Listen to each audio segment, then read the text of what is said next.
Der Donjon. Das ist eine mächtige Festung mit 4 schwarzen Türmen und unzähligen Kerkern und Verließen. Aber vor allem ist der Donjon ein wahnsinniges Business. Abenteurer kommen von überall her, um die Schätze des Donjons zu plündern. Warum das ein gutes Geschäft ist? Weil die Abenteurer Eintritt zahlen. Und weil alle hier ihr Leben lassen, früher oder später, im Kampf mit den Monstern, die den Donjon bevölkern. Mit Orks und Trollen, mit Gorgonen und Bedfellows, mit Moshrooms, Rotzlingen, Endloswürmern und so weiter und so fort. In den letzten Tagen war hier alles noch etwas verrückter als sonst. Denn heute Abend steht ein großes Fest bevor. Der Chef des Donjons, der Wärter, heiratet Prinzessin Isis von Cephalonien. Eine Zweckheirat, wenn man mich fragt. Aber mich fragt ja keiner. Hauptsache, der Wärter ist glücklich.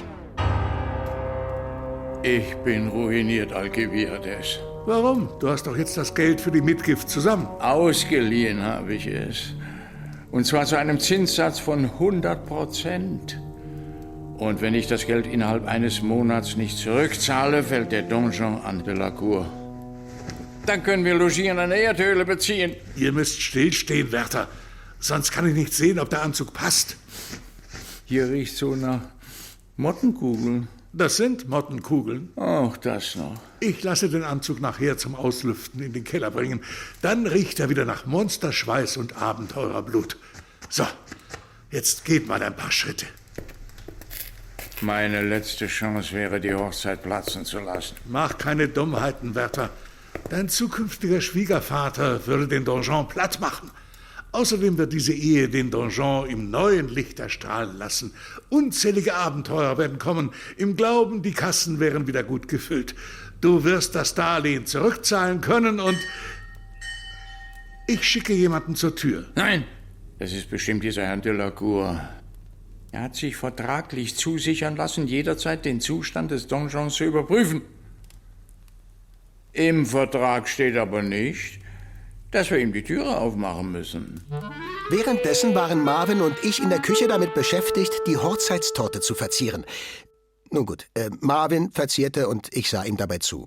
Marvin ist ein starker Drache und mein bester Freund.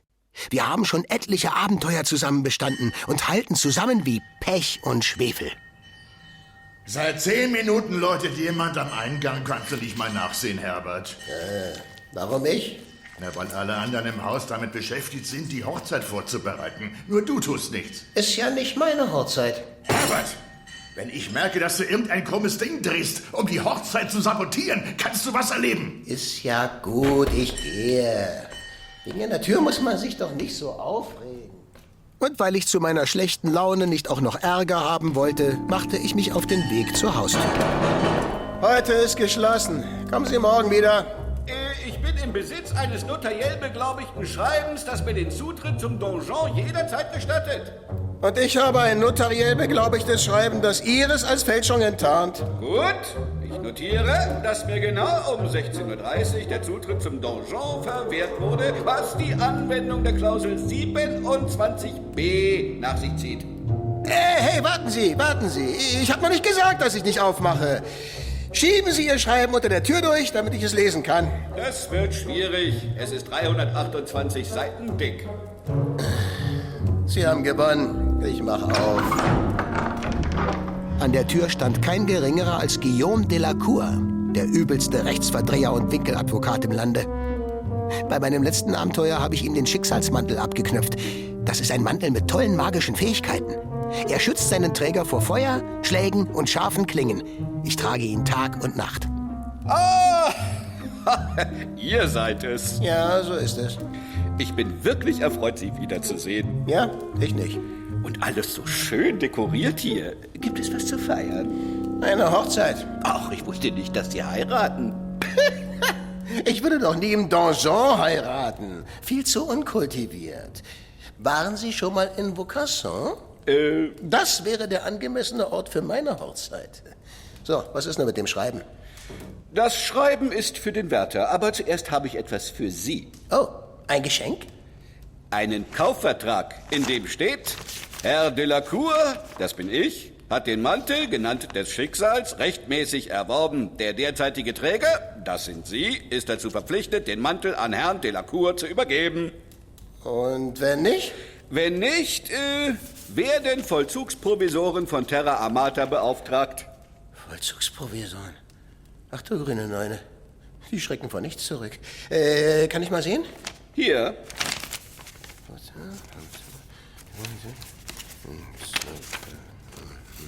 Ja, scheint alles seine Richtigkeit zu haben.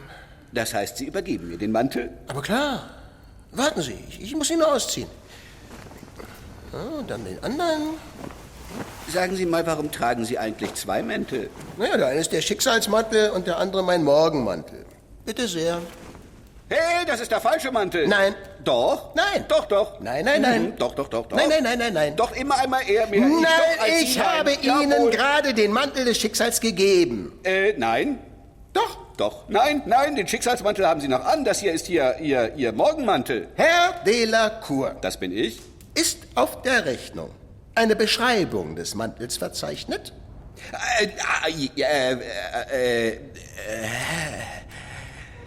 Nein. Also haben Sie Ihren Mantel zurückerhalten. Führen Sie mich jetzt zum Wärter. Bin schon dabei. Der Wärter würde mit Guillaume Delacour eine Weile beschäftigt sein. Also nutzte ich die Gelegenheit, um Prinzessin Isis einen Besuch abzustatten. Ich hatte nämlich eine Idee, wie die Hochzeit noch zu verhindern war. Doch vor ihrer Zimmertür waren 2 Türsteher postiert, denen offensichtlich langweilig war. Und was siehst du? Sie nimmt gerade ein Bad. Oh, lass sehen. Wow. Jetzt lass mich endlich ans Schlüsselloch. Das ist mein Schlüsselloch. Entschuldigung. Was gibt's, Ente? Ich möchte da mal kurz rein. Nee, du hast kein Recht, die Prinzessin nackt zu sehen. Darum geht es nicht. Ich müsste was Wichtiges mit ihr besprechen. Das kannst du doch auch nach der Hochzeit machen. Du wohnst doch hier. Ich wette einen Taler, dass sie einen fetten Arsch hat. Ich verbiete euch, so von der Prinzessin zu sprechen. Und wenn sie tatsächlich einen fetten Arsch hat? Es reicht. Ich werde euch zerschmettern. Achtung! Ich ziehe jetzt mein Schwert. Ihr solltet mich besser daran hindern. Nehmt es mir weg, bevor ich euch eine Lektion erteile.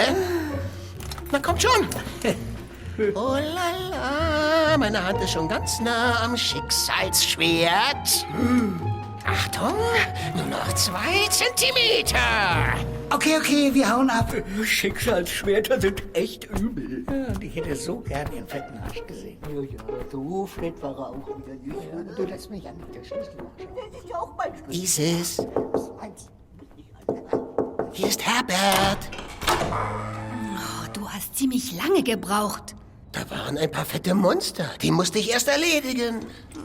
Oh, mein Held. Aber die fetten Monster werden uns nicht mehr stören. Marvin? Du rührst dich jetzt nicht von der Stelle, Herbert.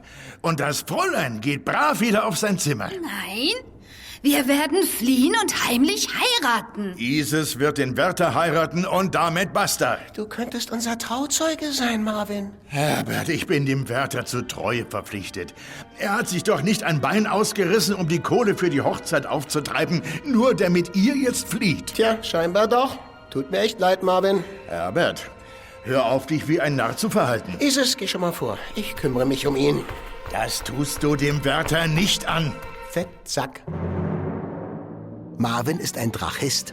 Und Drachisten dürfen jemanden, der sie beleidigt hat, nicht schlagen. Also gut, ich darf dich zwar nicht schlagen, aber ich kann dich in ein Verlies stecken, bis die Hochzeit vorbei ist. Na los, komm! Dann hat er mich gepackt Lass mich los! Los, lass! und in den Keller des Donjons geschleift. Zum letzten Mal, Herr Delacour.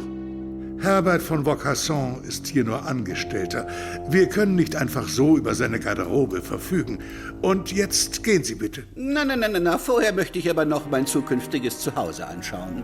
Wie soll ich das verstehen? Ich habe in alle Zeitungen setzen lassen, dass Ihr Donjon pleite ist. Niemand wird zu Ihnen kommen. Sie werden das Geld nicht zurückzahlen können. Und somit gehört der Laden mir. Wo ist Marvin? Er soll diesen Gauner zur Türe bringen. Ich protestiere. Der Vertrag erlaubt mir, alles zu besichtigen. Ja. Dann werde ich Ihnen dieses Schreiben abnehmen. Die sind ein mieser Schurke. Aber ich habe schon üblere Kerle getötet. Nein. Wenn du ihm den Vertrag illegal abnimmst, fällt ihm dein Donjon sofort zu. Na und? Es gibt keine Zeugen, wir schneiden ihm die Kehle durch. Wie ich diesen Mann kenne, trägt er bestimmt eine magische Wanze mit sich. Alles, was wir hier sprechen, wird aufgezeichnet. Stimmt das? Wenn du ihm den Vertrag wegnimmst, verlierst du alles. Wie sieht's aus? Wollt ihr ihn nicht mal anfassen? Boah. Lassen Sie mich in Ruhe. Ups, jetzt habe ich ihn fallen lassen. Wer hebt ihn auf? Na, keine Lust. Und wenn die Hochzeit vorbei ist, darfst du wieder nach oben.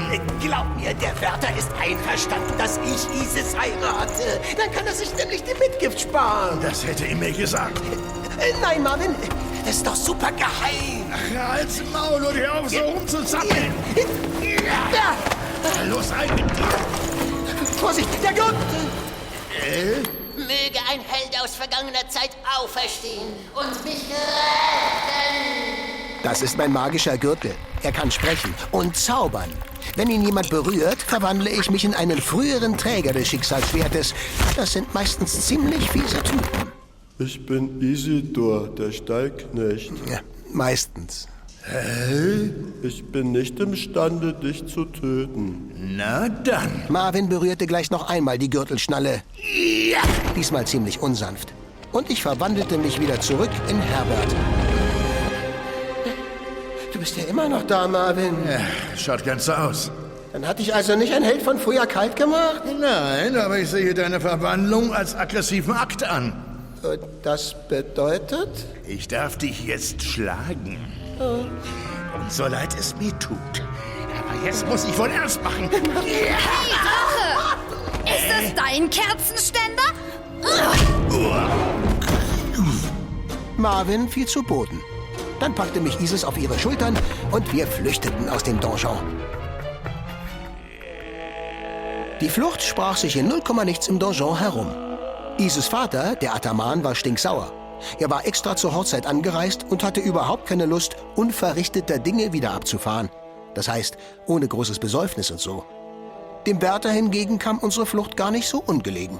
Wenn die Prinzessin nicht rechtzeitig zurück ist, bin ich gezwungen, das Geld von euch zurückzuverlangen. Gibt es Möglichkeit, sie aufzuspüren? Nicht, dass ich wüsste. Kann nicht euer Hofmagier Alkibiades einen Rückkehrzauber aussprechen? Man müsste ihn fragen. Ja.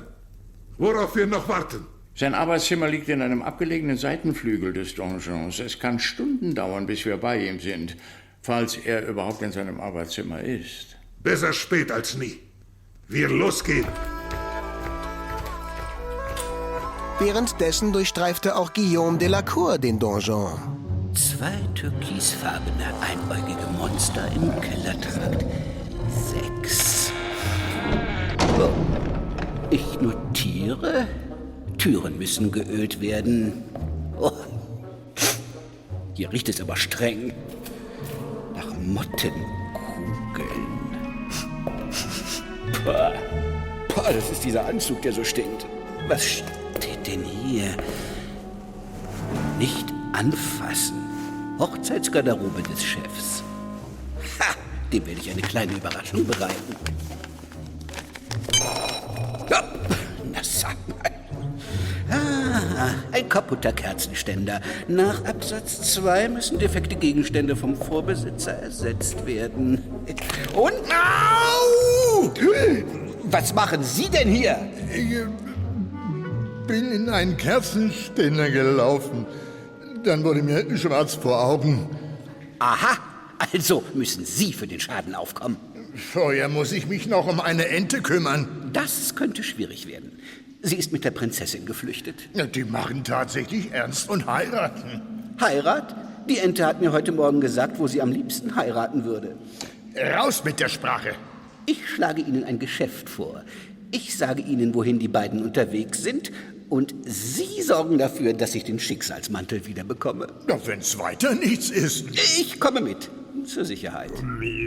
Zur gleichen Zeit 4 Stockwerke weiter oben. Verzeiht, Wärter. Aber gibt es nicht schnelleres Weg zu Magier? Nein. Moment. Ist es hier? Ich habe nur ein Steinchen im Stiefel. Oh. Ah. So, wir kommen nie ans Ziel. Falls Isis nicht zur Hochzeit erscheinen sollte, wäre ich euch sehr verbunden, wenn ihr mir noch heute das Geld zurückgeben könntet. Aber... Selbstverständlich könnt ihr nach wie vor auf meine größte Wertschätzung zählen. Sowie auf meine Verschwiegenheit, was diese Sache angeht.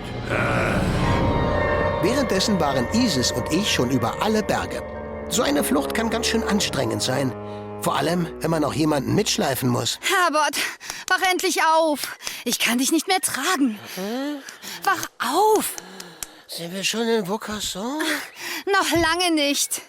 Oh Gott, Sie sind uns schon auf den Fersen. Moment, das Geräusch kenne ich. Das sind doch Trollschritte. Genau. Aber... Hab ich dich! Und schon hatte mich der Troll gepackt. In seiner Hand war ich nicht viel größer als ein Daumen. Lass mich los, du Fleischberg! Du bist aber gar nicht nett. Ich könnte dich zerquetschen. Nur zu, Dicker! Drück so fest du kannst! Ich bin stärker als du! Der Troll konnte natürlich nicht wissen, dass mich der Mantel des Schicksals beschützte. Dann eben mit 2 Händen. Wenn du meinst... Der Troll drückte mich so fest, als wolle er eine Zitrone auspressen. Aber nichts passierte. Bis sein kleiner Finger meine Gürtelschnalle berührte. Möge ein Held aus vergangener Zeit auferstehen und mich retten! Diesmal habe ich mich tatsächlich in einen Helden verwandelt. Und in was für einen.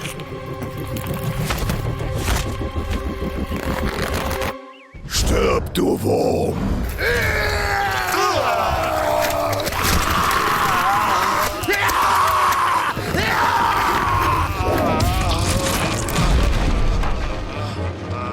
Dann habe ich mich wieder zurückverwandelt.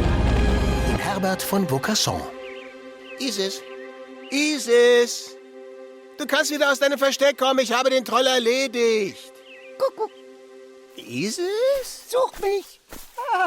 Kälter! Nettlich. Wärmer aus dem Gebüsch. Na komm. Wärmer, heiß! Reingefallen. Oh! Gegen einen harten Schlag auf den Kopf ist auch der beste Schicksalsmantel machtlos. Wach auf, Herbert. Marvin, was machst du denn hier? Ich komme dich abholen. Marvin, sag mir, wo Isis ist und dann lass uns ziehen. Hä? Sonst muss ich... Wo ist mein Schwert? Das hat mein Geschäftspartner. Du kriegst es im Donjon wieder. Das Schwert ist sowieso total blöd. Der Schicksalsmantel ist viel besser. Den hat auch mein Geschäftspartner. Oh. Bekomme ich den Mantel auch nach der Hochzeit wieder? Nein. Warum nicht? Weil ich das so vereinbart habe. Marvin? Ja. Hab ich's vermasselt? Schaut ganz so aus. Und so kam es, wie es kommen musste. Noch am selben Abend stand Isis mit dem Wärter vorm Traualtar. Alle Monster des Donjons und die ganze Kosakensippe waren gekommen, um das Brautpaar zu feiern. Der Brautvater höchstpersönlich führte die Trauung durch. Ich durfte, bewacht von den 2 Türstehern, in der letzten Reihe Platz nehmen. Es war demütigend. Aber wenigstens hatte ich mein Schwert wieder. Bei den endlosen kosakischen Steppen. Beim Wind, der über ihnen weht. Beim Mond, der sie bescheint. erkläre ich euch hiermit im Donjon für unerwünscht. Was ist das für eine Unverschämtheit? Hier ist der Räumungsbescheid und die Vollmacht, die mir den Besitz des Anwesens verleiht. Was? Sie haben mir meinen Vertrag gestohlen. Was ist das wieder für eine Gaunerei? Ich habe Sie nicht angerührt. Ich habe Ihnen nichts gestohlen. Nein? Na, dann greift in die rechte Tasche eures Anzugs. Aber wie kommt dieser Vertrag in meine Tasche? Sie können diesen Beschluss anfechten, aber solange gehört der Donjon mir. Das lasse sich mir nicht gefallen. Das Recht mag ja gerade auf eurer Seite sein, aber nicht die Macht. Meine Monster und die Kosaken werden euch vernichten.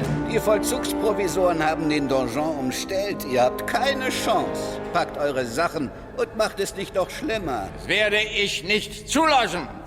Der Ataman und seine Männer. Mein Volk wird euch nicht helfen, Wärter. Ihr seid mein Schwiegervater. Meine Tochter wird keinen besitzlosen Mann heiraten. Ich habe fertig mit Hochzeit und Mitgift bleibt bei mir. Teufel mit euch! Ich brauche euch nicht! Monster aller Arten! Kämpft! Retten wir unseren Donjon!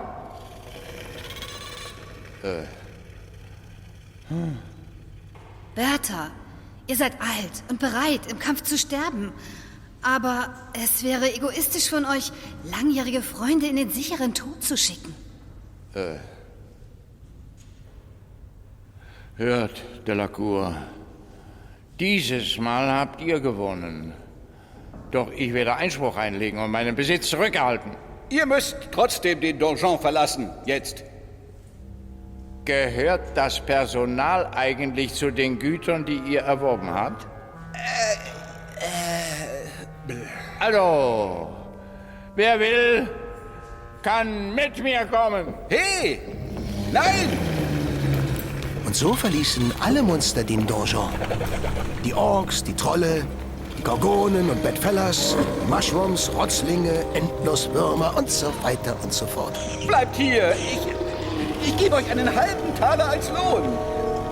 Na schön, 1 Taler und ein tolles Geschenk, jeweils zu eurem Geburtstag. 1 Stunde Pause im Jahr. Ein Stück Zwiebelkuchen mit Sahne. Viele bunte Smarties.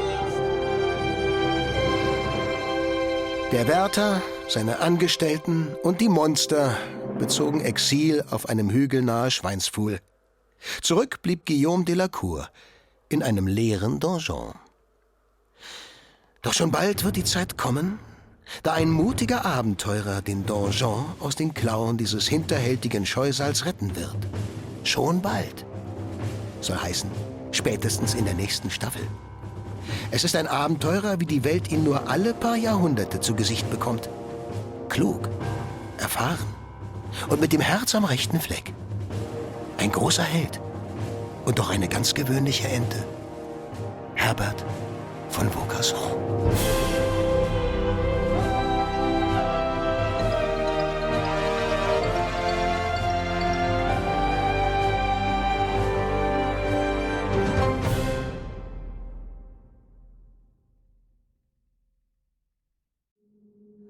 Das war ein Podcast von SRF. Produziert im Auftrag der SRG.